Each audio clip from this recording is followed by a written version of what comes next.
move on to the speaking portion of the meeting. Our first speaker today is Steve Myers, and his evaluator is Jill Jensen. Jill, can you give us his objectives, please?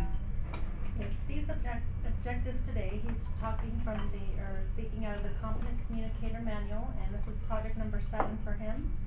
And his objectives are to collect information about your topic from numerous sources and carefully support your points and opinions with specific facts, examples, and illustrations gathered through research. And his timing is 5 to 7 minutes. Actually, he requested 6 to 8 minutes. 6 to 8. Okay. In preparing for this speech, Steve did book research on psychology and brain workings, trained with an acting instructor, interviewed working actors, and took to the stage in some community theater projects. Steve Myers, what is it about these actors? What is it about these actors, Steve Myers?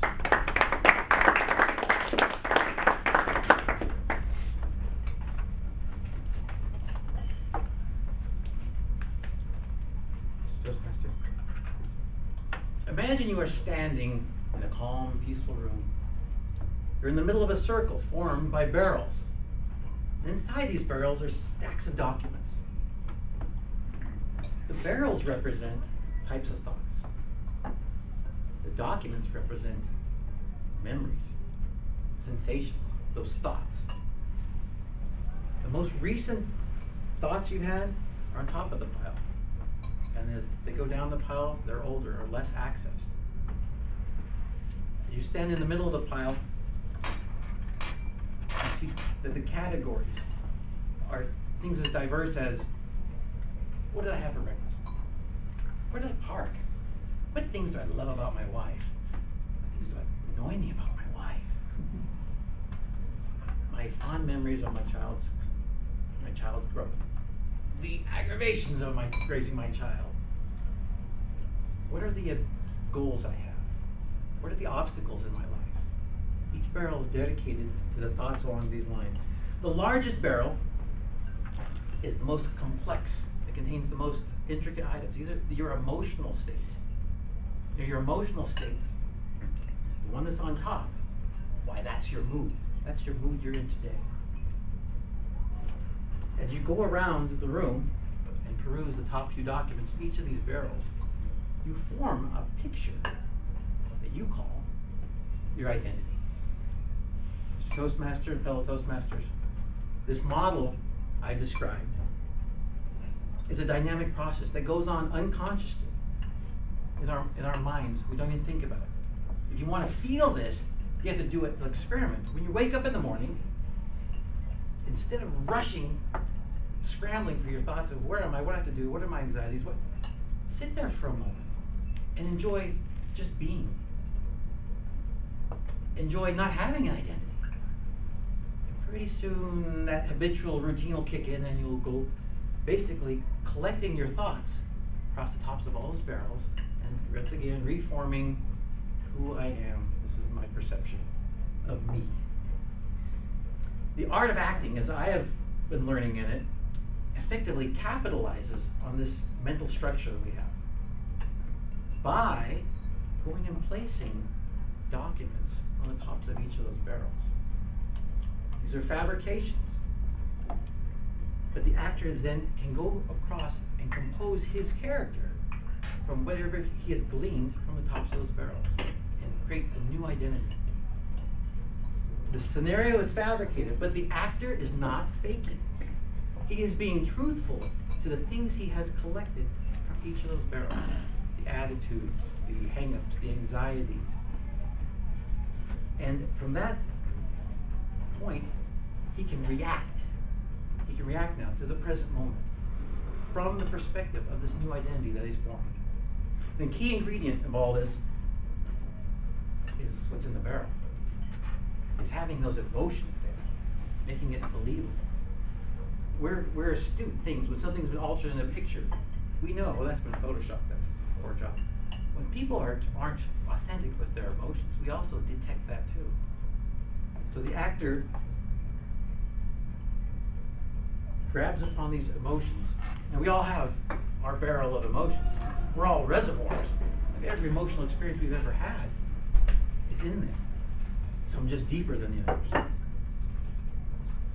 We use repression a lot. Repression holds things down, keeps things orderly, helps us hold ourselves together. But repression is a danger too, because those emotions can bubble up to the top of the barrel unexpectedly.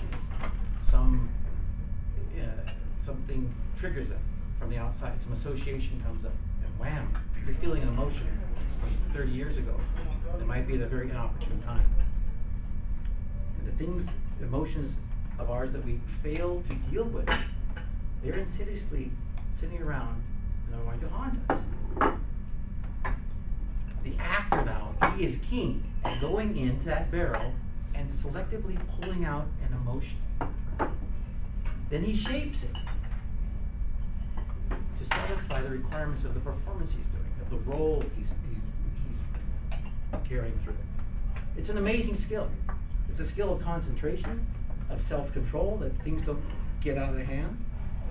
And he is able to confront his emotions and deal with it, rather tenuously at times, but on a working basis. He's able to use them as a tool. The director now, he's dealing with all these actors and the emotional states they've gotten themselves into to perform their scenes. And he's able to paint those scenes with feeling now. He is able to punctuate the story he's telling with the orchestration of all these real and human moments. To be part of this interplay of the talents is like being a distinct color on a painter's palette. And your energy mixes in with all the other skills of the other actors, and together you form this ephemeral collection that comes into existence just for the pure art of storytelling. And afterwards, after the performance and exhilaration of the performance died down, the actor retains this a testimony that for those moments he was part of something very real. And he was connected with something that was very alive. I'm going to do a quick monologue from you that I put together from a talk by Patsy Rodzenberg. She's an acting coach in England. This was a story out of her talk called Why I Do Theater. The setting is this. Community theater play is finishing up as the actors are greeting their friends and relatives that come. The lead actress, she notices that behind there's a gentleman kind of hovering, a little timid talk, but she can tell he has something on his mind. And as the crowd goes down to almost nothing, he gets the courage to come and talk to her. And at first she's kind of taken by the aggression in his tone. But being an actress, she's perceptive that there's some real emotion that has nothing to do with her, but she's able to participate in a milestone in someone's life.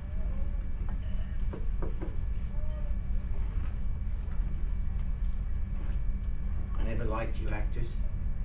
All that pretending and scheming. You make a mockery out of all the ordinary people, exaggerating the highs and lows of our very lives.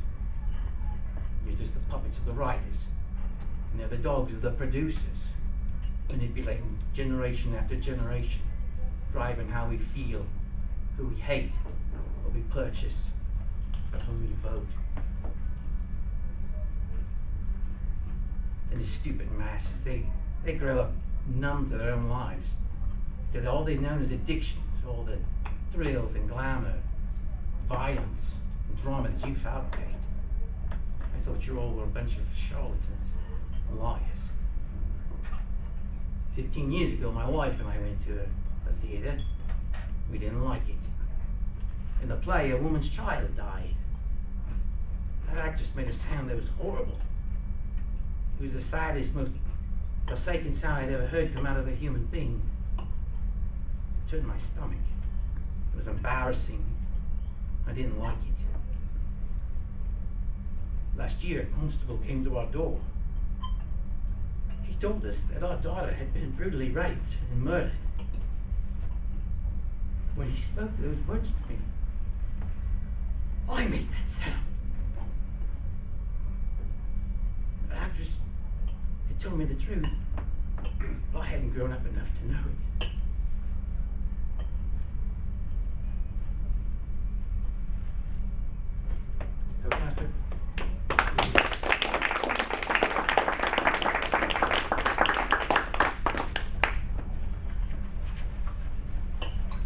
you, Steve. Our next speaker.